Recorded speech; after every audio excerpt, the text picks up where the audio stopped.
For all of you joining us live and the number of you joining us on the replay, thank you for sharing your time with us for our MyWealth video series. My name is Jeff Hunter. I'm a portfolio manager with the Townshend, Somani, and Hunter Group at Canaccord Genuity. Also on the line are our lead investment advisors, Raheem Somani and Dave Townshend. For more information about our team, our process, and our exclusive MyWealth global portfolios, please check out mywealthmanager.ca. Today's call is with Ng of Edgepoint. Edgepoint is an investor-led firm that has a tremendous record of long-term outperformance. To put this in perspective, of the last 100 rolling 10-year monthly returns, Edgepoint has outperformed 88 of 100 periods. And in Canada, they have outperformed every single time, which is truly remarkable. Tim, it's great to have you on today. Thanks, Jeff. Thanks, Raheem. So with that in mind, there's a lot of things going on in the market, a lot of noise. I think this is very timely, given the volatility in the markets and the opportunities that present itself. So why don't I just let you start it off and go from there. Anyone in the audience, if you have any questions, there's a little Q&A button in the bottom. Reach out with your questions. We're happy to answer them on your behalf. Tim? I can't. There's questions? No. If they want to type it in, I'll just have them in the below, and then we'll ask them when it's appropriate. Okay. So let me share my screen, and and again, I'm not going to go through every slide. And it's really, this time is for you guys, the investors, and any questions. Again, feel free to type it in or ask Jeff and Raheem, and they'll be more than going to address the topic. So, I think I'll start with a couple of things.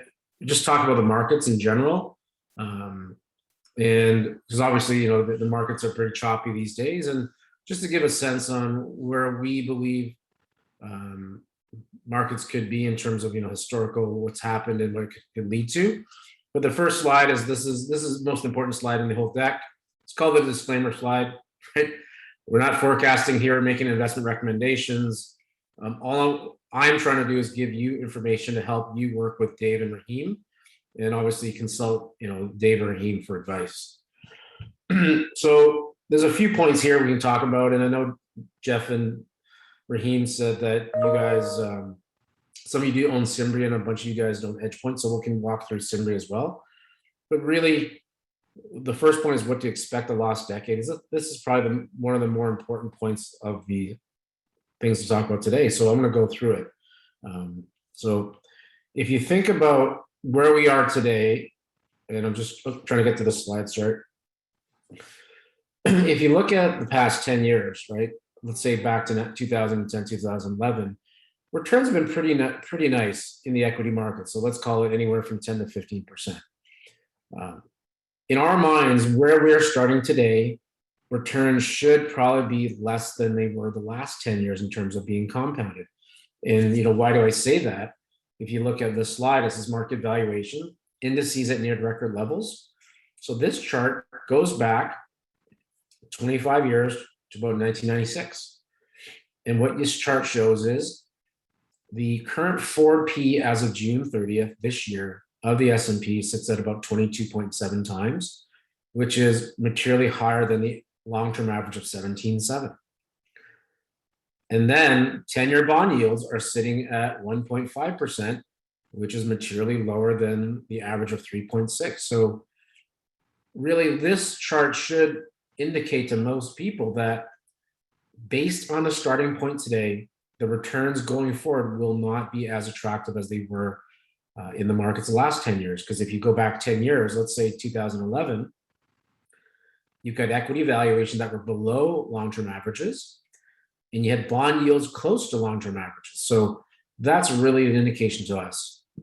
Then you say, well, okay, well, let's say the market's given us, let's say 12 to 15%. So what's the right number then? Is it 10%? Is it 20? Is it 5?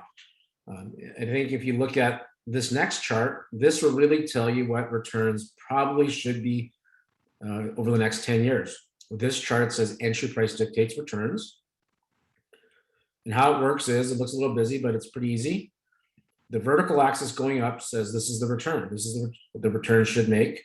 The horizontal axis going left to right is the price of the market, which is the S&P. Every one of these diamonds is a 10-year return based on the entry year. Then you have this diagonal solid line going across the chart that is the average of every single one of these diamonds. And these diamonds go back to 1937.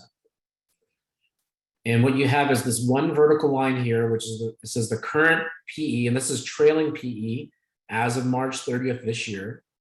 That's where it's at. So let's assume we're investing today, and let's assume the market multiple is what it was in March 31st. If we go up this dotted line to the long-term average line, then we go across, what number does that give us? It says about 6 to 7%. So that is why we believe, given today's starting valuations of the market, that 12 to 15% return is probably not achievable. A more realistic number is 6 to 7. Because if you look at, let's go back to 2011. This is 2011. This is this little dot in the middle here. On January 1st, 2011, if you invested in the market multiple was about 15 times. What has been the return the last 10 years? Oh, it looks about 13, 14%, which is bang on.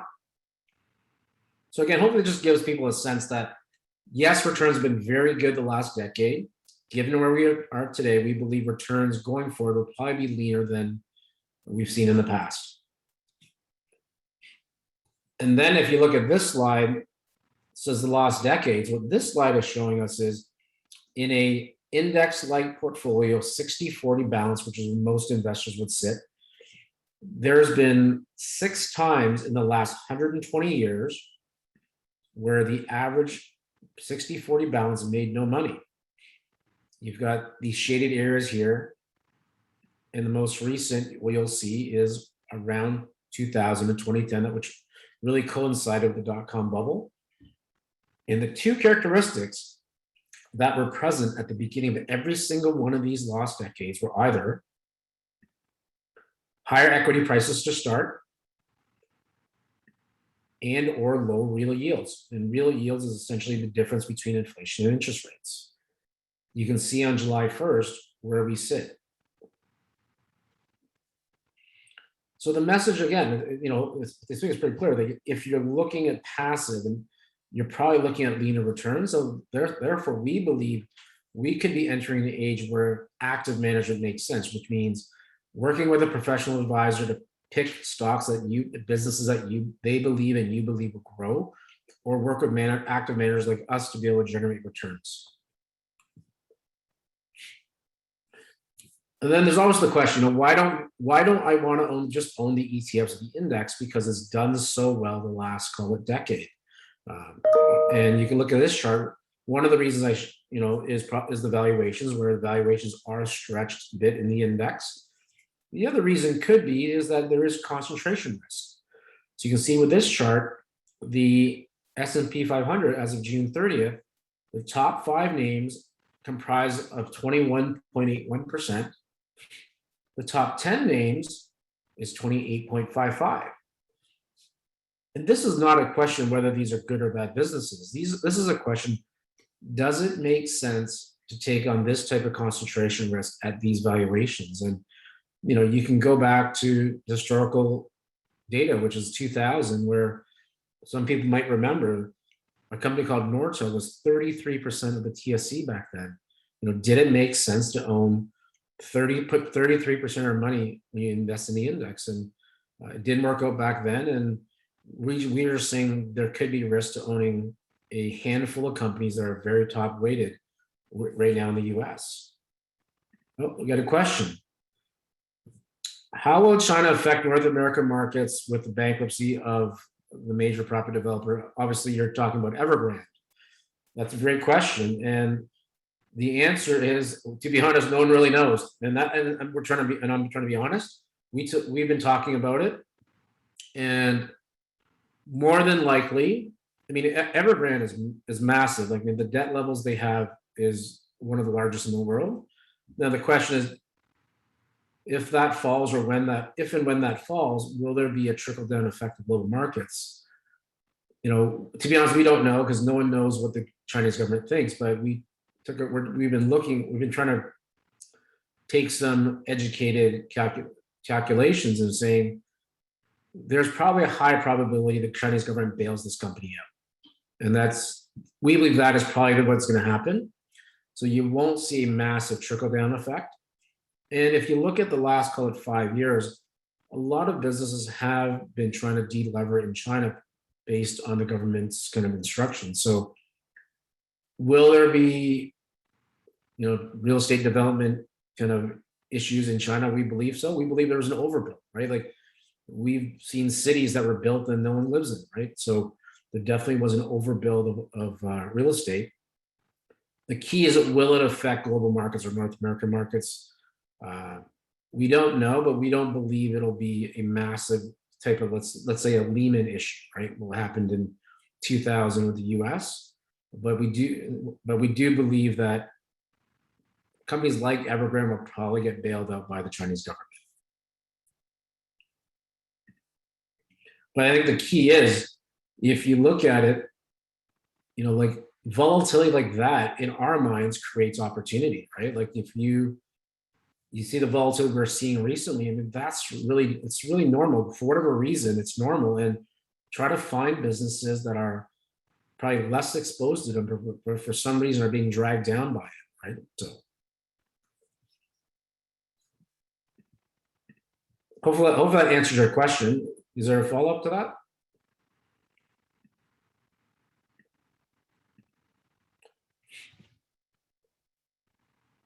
Okay. I think we're good on that. We can touch on that later. Feel free to give me a call. We're happy to discuss our take as well. So I just talked about concentration risk in the index and lower returns, and let's address volatility because we've been seeing it lately. And this chart goes back 41 years, so to call it to 1980, and this shows the MSCI World. And what it does is it says annual returns in each year decline. So literally what it says is every single one of these bars is a calendar year. And what it shows you is how much the market dropped that year, that calendar year, but also their end return for that calendar year. So let's look at the first year, 1980. If you invested January 1st and you stayed till December 31st, 1980, your return was 23%, which is pretty good. But throughout that year, at some point, the biggest drawdown or drop that year that an investor had experienced was 14%. And if you look at the average over the last 41 years, the average annual drop of the market is 13.3. And officially, anything over 10% is a correction. So the news outlets like CNBC and BNN are going to go lose their marbles. Oh my goodness, it's a correction. We're below 10%. But in reality, on average, the market should do that every single year. And if you look at it most recently, halfway through this year, we were down 6, right? So that's not the average. That means maybe we get more volatility. So maybe the volatility we're getting this recently is going to make up for it. Last year was down 28, down 16, down 15, down 9. So you're seeing you get volatility every single year for whatever reason. And we believe what we're seeing today is really nothing out of the ordinary, right? Just quickly, given how active you guys are in the market, how can you use that and how should investors look at that as opportunity? When you turn on the news, people are panicking, blood in the streets, or it's kind of the same narrative, just a different story or background that causes it. But the opportunity as business owners that volatility brings, and how a company like EdgePoint actually looks forward and gets excited to those opportunities. Yeah, Jeff, that's a good question. And you kind of alluded to it. It's, like when people invest, we believe the best way to invest is invest as if you're a business owner, right? And you have to know the value of the business. So let's just take an example. And, if I was standing on a street corner and I said, you know what, I'm selling my brand new car, 2021, I don't know, Honda for $1,000, right? Doesn't matter what car, it's a Honda, it's brand new.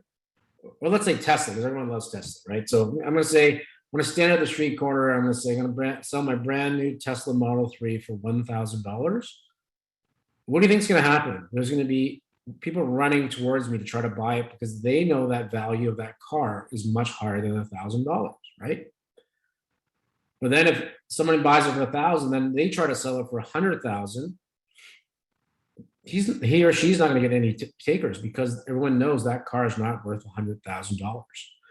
So how does that relate to the markets? Is when you invest in a business, if there's volatility or when there's volatility, the share price drops as long as you know the value of the business. And if the value of the business is higher than what the share price is trading at, that is opportunity.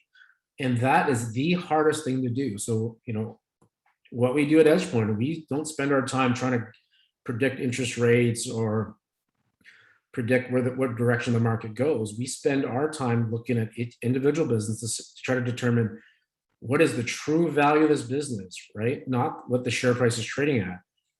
When the share price trades at dictates what we do, meaning if we believe the business is worth $10 and the stock is trading at 15, we're not going to buy the business because we believe that's overvalued. But if the business we believe is worth $10 and it's trading at 5, then to us that's interesting. And what's also interesting is one of my coworkers that leads our private equity team here. We had discussions with him through obviously every day. And last year he said what was interesting is the private equity market was essentially non-existent through COVID, meaning March, April, May of 2020. And we're like, and he goes, it's very different than the public markets. Because if you look at March, April, May of 2020, what was the average investor doing? They were more than willing to sell their shares of the companies they own or funds because they were scared about the short-term volatility. But meanwhile, you have private business owners that have no interest in selling their business because they know their business is worth more than what someone's offering them because just because of volatility, it doesn't bother them to sell. So that was the big difference between the private and public markets, where the business owner itself knows the value of the business. So they're not willing to sell their business. If someone said, hey, I'll give you 60 cents in dollar in your business right now because of COVID. They said, no, thank you. I'm going to hunker down, get through COVID, and hopefully come out on the other side stronger, which is very different than the public markets. So hopefully that answered your question, Jeff, on, how do you take advantage of volatility? But again, the biggest factor is try to know the value of the business you're buying, right? And the share price will dictate it. Awesome. So we have a question from the field. On this chart, you say the annualized return is 10.2% the last 30 years. Earlier, you said we should expect 6 to 7. Is this correct? Why the change? Yeah, so if you look at this chart, you're correct. The long-term returns are 10.2%, but remember, it's the starting point, right? So the starting point today, and you go back to this chart, like if you look at this chart today, you're assuming the trailing PE is, let's say, 30 times. If you go up to the average line and you go across, that means 6 to 7% is probably the more accurate number because where we're starting today. If we're starting with a market multiple is more lower, then you're going to get a higher return, right? So the chart that I showed you, the annual returns and share decline, shows you the average over the long term. But today, the starting point is much different. And that's really going back to this chart, right? So this chart today, equity valuations are here. Where they were 10 years ago was a lot lower. That is why we believe that 6 to 7 is probably the better number to kind of focus on rather than the call it 10.2% or higher. And just to touch up on this, when you're looking back, it's the index itself. And as Tim mentioned, the index is much further comprised of a very few select technology companies in this particular instance that have valuations that are much stretched. They've done a remarkable job and they're great businesses, but people are willing to pay that much more now than they were previously. So if you can get a better valuation on your investments or pay a better price, your long-term return outlook looks better. That helps.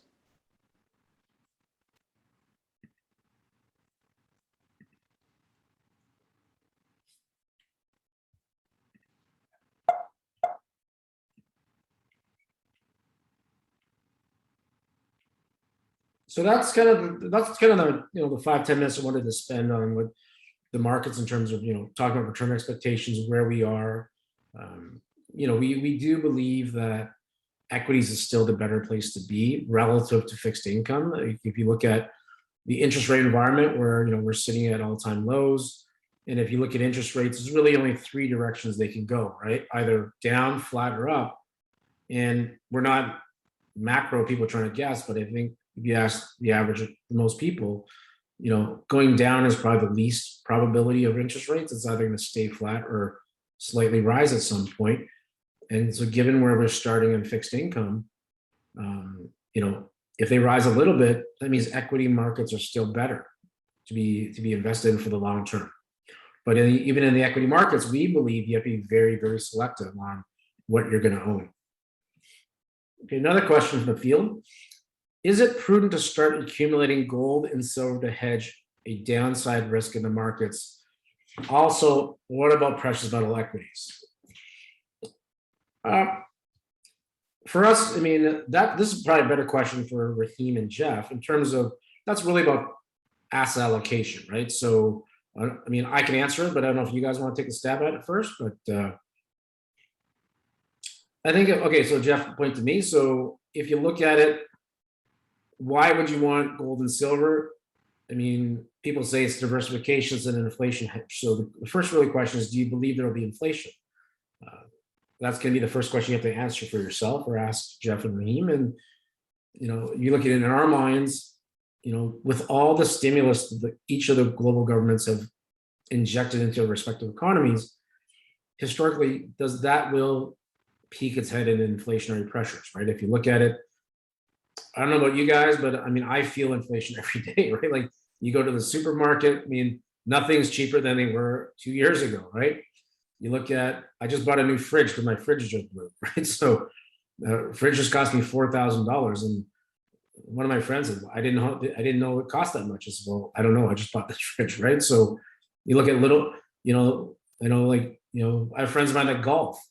And, a set of golf clubs is twice as much as they were, call it 5 years ago, right? So, we believe there's inflation pressures around. Does it make sense for gold and silver? Again, possible, right? Traditionally, gold and silver or hard assets are good. Not just gold and silver, but hard assets or real assets are good for portfolio diversification. So, it's probably not a no. And could be a yes, and it probably depends on your specific situation, and that's probably best to sit down with Jeff and Raheem to kind of go over that, right? Yeah, and it's all about what you want to get out of your investments. So gold and silver, they don't pay an interest, they don't pay an income. So if you're looking in retirement and you need to generate a certain amount of income, it might not be suitable based on your position. And there might be some gold equities or royalty companies that at these prices are generating a tremendous amount of cash flow that they can then pass off to their shareholders. So it really comes down to the level of volatility or risk that you want to take on.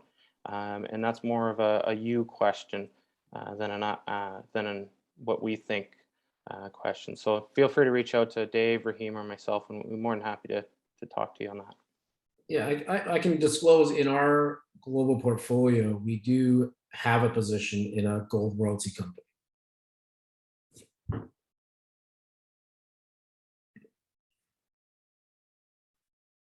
Okay, so let's kind of wander to another topic, Cimbria. So for some of the people on the horn here, they've owned Cimbria through Jeff and Raheem. And just to give you a quick rundown what Cimbria is, Cimbria is part of EdgePoint. It's a listed investment vehicle in the Toronto Stock Exchange that we control.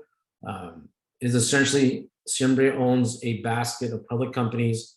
It also owns some private businesses including EdgePoint Wealth Management, which is the asset manager that who we are.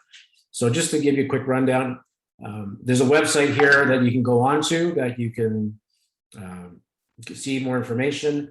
We do have an annual AGM every year, usually in May. So if you're ever in Toronto, if you're a shareholder, you're more than happy to be invited to attend and welcome to attend. So what I'll do is I'm going to run through some updates just quickly on what Cimbria has been doing. So if you look at Cimbria, essentially there's 4 different ways to drive performance or results or wealth. One way is the stock selection. So you can see here the investment selection of Cimbria over the 1, 3, 5, 10 years, and the 10 years versus the benchmark. The second driver of returns of Cimbria is the 20.7% stake in EdgePoint Wealth Management. And what you can see, that stake started at a book value of $500,000, and it's currently worth about $220 million. So that was a material driver of the growth. The third way that EdgePoint provides growth or results for sure, Cimbria, is dividends from EdgePoint. So you can see dividends from EdgePoint started in 2009 at 20,000, and it's grown to, this is just for Q1 till Q1, but we do have to get dividends, call it 4 times a year. So if you extrapolate that out for the whole year, we're probably going to, Cimbria will probably receive about $20 million from EdgePoint. So those are the 3 different ways to drive growth. The fourth way to drive growth is because Cimbria is a publicly listed company, it may trade at a premium or discount to what we call NAV. And when it trades at a significant discount to NAV, and we designate anything over 3% discount to NAV is significant, we can go into the public markets, buy the shares, and cancel them. And we've done that through the history of our company. When it traded at a big discount, we did it most recently, I believe, through August and September of 2020, where we bought back some shares and canceled because we felt that it was trading much lower than what the shares were worth. So if you look at the combination from the 3 different drivers, the value of EdgePoint, the dividends from EdgePoint, and the reinvested dividends, it's contributed to about $360 million of returns for our shareholders of Cimbria. So that means if you combine the annualized returns for Cimbria versus the MSCI World, you'll see the returns, 10-year returns is 15.1 versus the index of 12.7. So that's just a quick update for the people that do own Cimbria in their portfolios.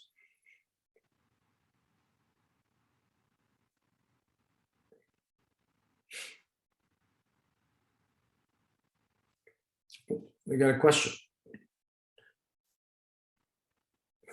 Will low interest rates, will the low interest rate environment create a pension fund crisis in Canada?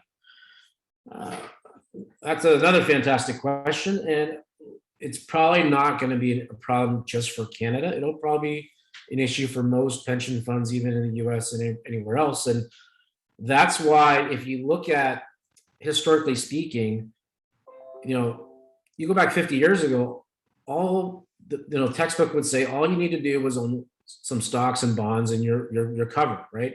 So let's say you're a 50-50, 60-40 asset mixed in stocks and bonds. Because where rates are currently today, and who knows where they go going forward, but if they stay low, yes, that is an issue for pension funds, or they could be underfunded. That's why you're seeing these type of pension funds and sovereign funds are diversifying into different areas, which means they're looking at what they call alternatives or alts, right? So you might have heard Raheem and Jeff talk about stuff like this. So you can look at, real estate and infrastructure and private debt and other things like that, right? So you are seeing these pension funds take proactive approaches to, meet their funding requirements, right? So in a low rate environment, bonds won't do well, right? I mean, you think about it, year to date, the bond market is down about 2.5% to the end of September. And most people that own bond funds are down, right? So that means if in a pension fund, if you call it 40% fixed income, that part of it, if it's passive, meaning if it's 6, 7, 8 year duration, is not making any money. So that's why, yes, they are, diversifying into other types of investments to try to, fund those liabilities that will happen under the pension funds.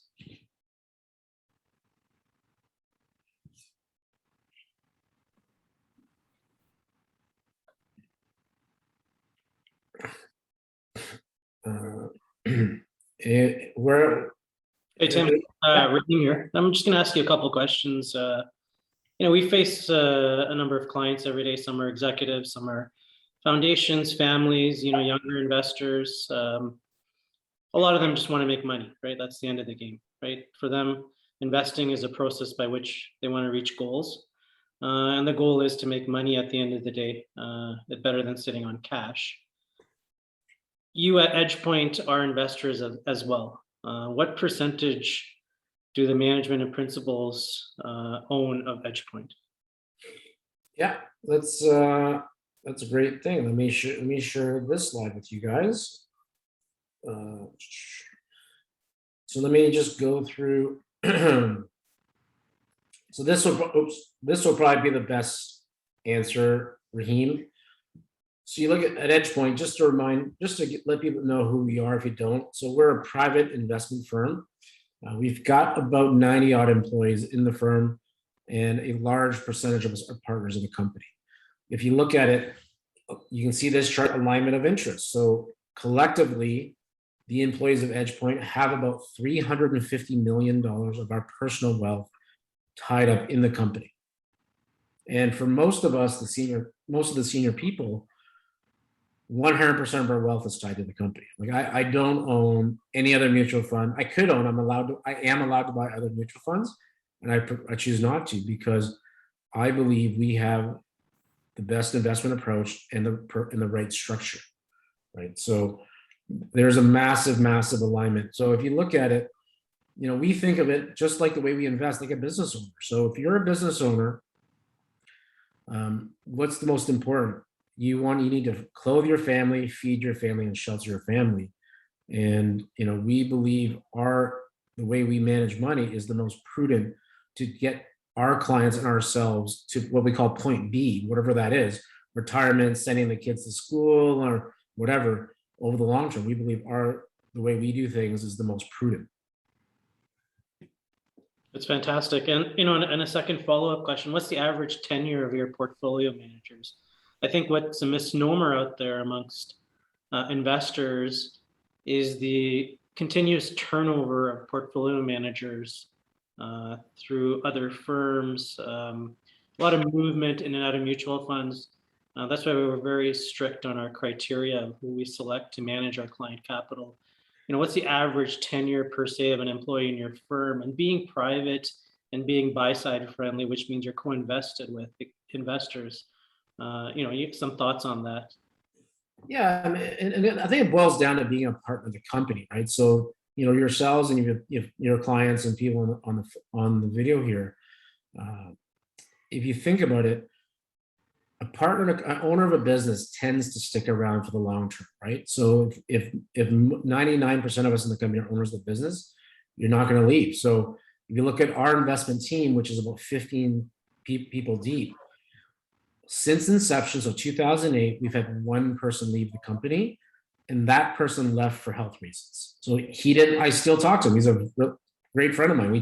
We trade text messages every day. He's doing extremely well, but for health reasons, he stepped away from the business, but he still watches it. So, and he even said, he goes, if things are good down a couple of years down the road, I can come back to the firm, right? So we have massive tenure because the owners tend not to leave the business. So we rarely have any turnover. Like if you look at not just the investment team, even the senior management team in all the departments, we've only, aside from on top of the one investment manager that retired because of health, we had one person, which is one of our traders.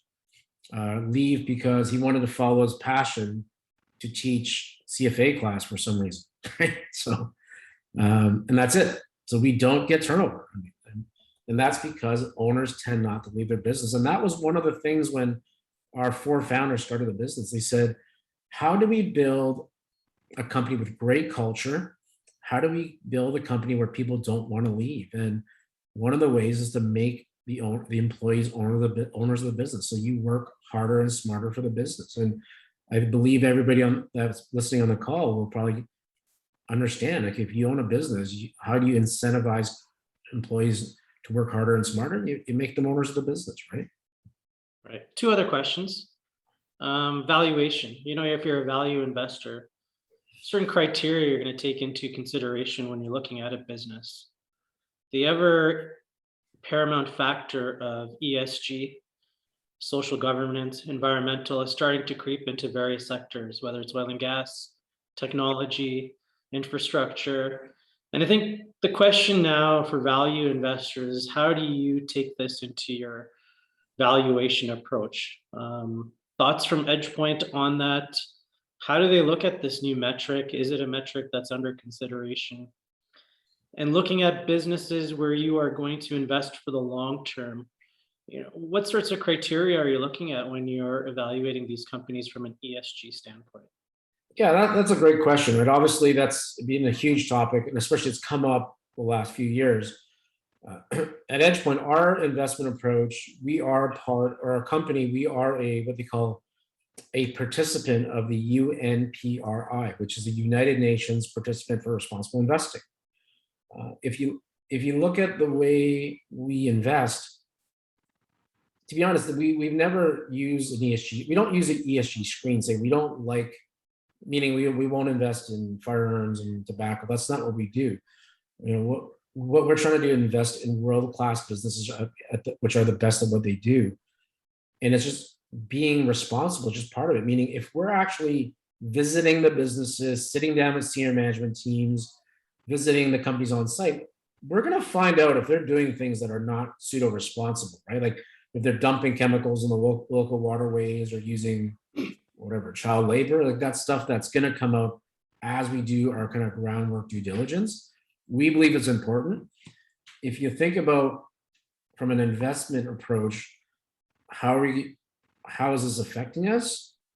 Like we said, like I mentioned a little bit earlier, Raheem, we're not going to say we don't invest in firearms, tobacco, and whatever fossil fuels. We're saying, yes, the world needs to reduce its emissions and be more, environmentally friendly and be more responsible.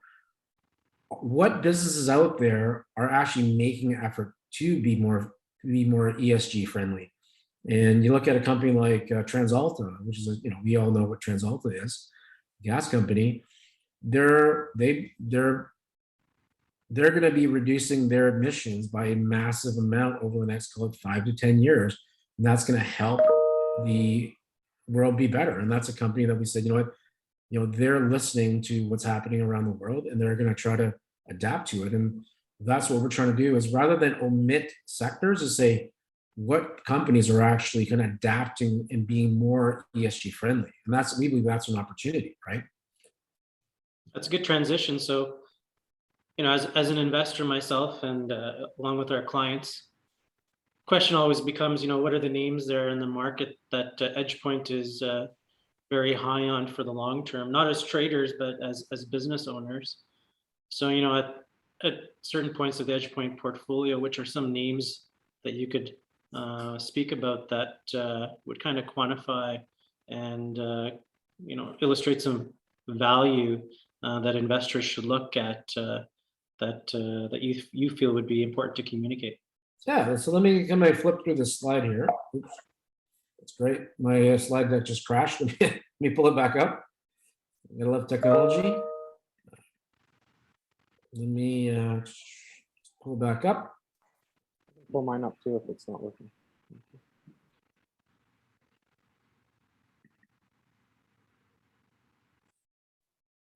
Yeah, I mean, I can talk about, I guess you verbally talked about it before. So even before that. So, one of the companies that I can highlight is, and everyone will know this company, it's called RBI. So you may not recognize the name, but you'll probably recognize the businesses that it owns. So they're a QSR, which they call a quick service restaurant. And they own brands like Tim Hortons, like Burger King, like Popeyes. And the opportunity we see with RBI, if you think about it, is their Tim's franchise. So they're going to bring this around the world. So they're going to launch locations in Europe. You look at their Popeyes franchise. That was their most recent purchase. They're going to open thousands and thousands of stores around the world. They could open 1,000 in China just to start, right? I think people in Alberta and BC and different provinces, you're going to start seeing Popeyes franchises open up locally, right? So I know here in BC, they've opened one in Richmond, Burnaby, 2 in Surrey, 1 in Nanaimo, 1 in Chilliwack. And the consensus is that it's one of the best fried chickens out there, especially the fried chicken sandwich. So, and who doesn't like fried chicken, right? So there's a business that we believe has long-term potential. Like, we owned RBI before they owned Popeye. So just to give you a quick idea of how our thinking was, people that do drink Tim Hortons, think about how the Tim Hortons business was 20 years ago. You essentially went to Tim Hortons, you bought 1 cup of coffee and a donut, right? Your average spend back 20 plus years ago was probably $2, right? 50 cents for a donut and $1.50 for the coffee. What Tim's was trying to do 20 years ago was say, okay, we get good growth, we get good support from our client base. So investors, retail investors said, well, they can't win in the West because in BC, everyone only drinks Starbucks, right? They can't win in the US because everyone drinks Dunkin' Donuts. So, so even if they try to open up stores in Western Canada, in the US, they're not going to win because there's dominant brands there. But what we said was, we don't need them to grow their locations in, let's call it Western Canada or the US. What we need them to do is the existing locations have each customer that comes in spend more than $2 every trip. So what you saw was Tim Hortons went from selling coffees and donuts to they brought bagels out. Huge winner, right? Then they brought soups and sandwiches out. Huge winner. So the average spend per client at Tim's went from, call it $2 to $6, $7. That was a massive tailwind for growth. So now RBI owns Tim's, they own Burger King, and now they've added the Popeyes franchise. So what we believe the driver of growth for, call it RBI, is their Popeyes franchise. So there's an example of something that we saw long-term potential. We still own it. You look at another name that we used to own, and that will give you investors a sense of how we think, is Microsoft. So let's go back 15 years of Microsoft. What was Microsoft doing then? 15 years ago, they bought a company called Nokia because they said, you know what? The handset business is going to grow. We need to get our foot in the door because you have companies like Apple starting in BlackBerry at the time. Everyone had BlackBerries in Canada, right? So they got into the handset business. That didn't work out well. They got into the tablet business. The first generation Surface was a terrible device. They wrote off $1 billion of that initially. So the average investor said, you know what? Microsoft's a great blue chip company, but it's not growing its business. It can't win in retail. And what we looked at, we said, okay, they don't need to win in retail because it's a small business for them. What people were overlooking 15 years ago was the fact that their cloud business was growing, was starting to grow substantially. And in our minds, 15 years ago, cloud was going to be a dominant growth engine for them and other businesses. So that wasn't being factored in the share price. On top of that, Microsoft has something called the Office, right? Which is Microsoft Word, Microsoft PowerPoint, and Excel. That was a massive franchise, which they were going to kind of annuitize, meaning 15 years ago, how did all of us obtain and use Microsoft Office? Well, we went to a Radio Shack, a Future Shop, a Best Buy, walked in, bought the disk package, installed it in our computer with a passcode, and used it as long as we could until the version was so old we were forced to buy a new version. 15 years ago, Microsoft said, let's annuitize this business. Instead of us going to a Best Buy these days, what do? We download their software from their servers, and it's called Microsoft 365 now, and we pay Microsoft a recurring revenue stream.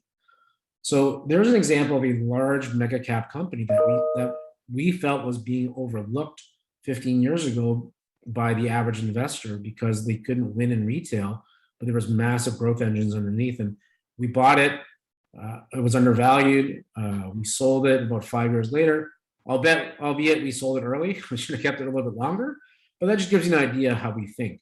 We like to buy the non-obvious names out there. So what you see in our portfolio is typically names that the average investor and most other funds does not buy, which means we're a great complement to what you guys do in terms of stock picking, as well as some other mandates in the portfolio in other funds that they may own. So let me kind of and I'll share, just to give you guys an idea what's in the portfolio. So this is,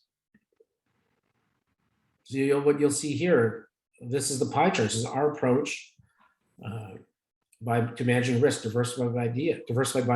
We have a U.S. railroad, a cosmetic company, a global plastic packaging manufacturer, provider of financial software and technology solutions, a U.S. toy manufacturer, right? Flowserve management manufacturer, so on and so forth. So what you'll see is a very eclectic group of companies, and I'll kind of backtrack. Oops. This will give you a sense, again, some of the names that we own. We have a company called Affiliate Managers, which is an asset manager. Very Global is the #1 plastic provider in the world. So last year through COVID, we were buying Berry at about a 15% free cash flow yield, meaning if the business did not grow, we would make 15% a year based on their share price. Berry Global is the #1 producer of plastic resins, meaning their plastics go into things like baby diaper, liners for baby diapers. Jeff knows all about that. He's got a young kid, right? Young baby. So do I. I have a couple young kids. Raheem might know as well. There you go. Raheem might know as well. Berry Global makes things like medical masks, medical gowns. How did that business share price not do well during COVID? The share price was down 50%, even though the revenue grew 20% year over year. That was an obvious purchase for us last year, right? You look at CSX, U.S. Railroad, Mattel, great company. We all recognize it, right? I mean, Mattel is a toy company, right? They make, they have brands like Barbie. They have brands like Hot Wheels, He-Man. And what's really interesting about Mattel is they have a new CEO that's been in there for about 2-3 years. He came in and he said, Mattel is not just a toy manufacturer, even though they manufacture toys. They go, I'm going to make Mattel to be a content provider, meaning you think about the trend towards streaming, right? Whether it's Netflix or Amazon Prime or Disney Plus, it's all about content.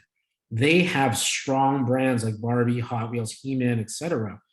So you're going to see over the next, call it 5+ years, movies come out, Barbie movies and Hot Wheels movies and He-Man movies come out. They're already signed deals. The Barbie one, I can't remember her name. It's a pretty big actress now. She's already signed on to be the lead for the Barbie movie, right? So in a day and age where streaming and content is paramount, they have massive brands that they're going to convert to essentially content.